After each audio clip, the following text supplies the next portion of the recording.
Alors bonjour à tous.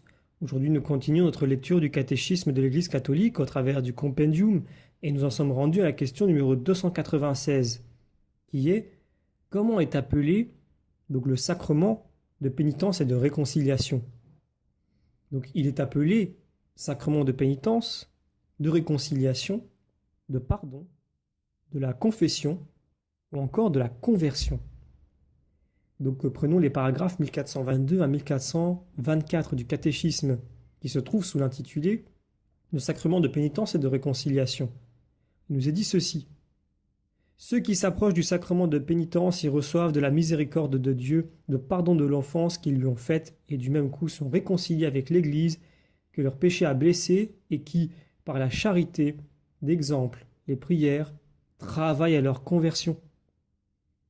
Donc il est également appelé sacrement de conversion puisqu'il réalise sacramentellement l'appel de Jésus à la conversion, en Marc 1,15, et la démarche de revenir au Père, Luc 15,18, dont on s'est éloigné par le péché.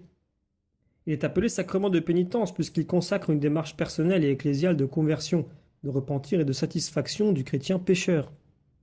Il est appelé sacrement de la confession aussi, puisque l'aveu, la confession des péchés devant le prêtre est un élément essentiel de ce sacrement.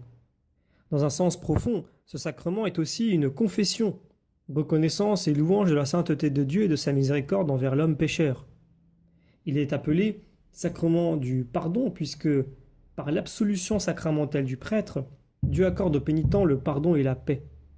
Donc, il est aussi appelé sacrement de réconciliation, car il donne aux pécheurs l'amour de Dieu qui réconcilie. Nous lisons en 2 Corinthiens 5,20 « Laissez-vous réconcilier avec Dieu ». Celui qui vit de l'amour miséricordieux de Dieu est prêt à répondre à l'appel du Seigneur. Va d'abord te réconcilier avec ton frère.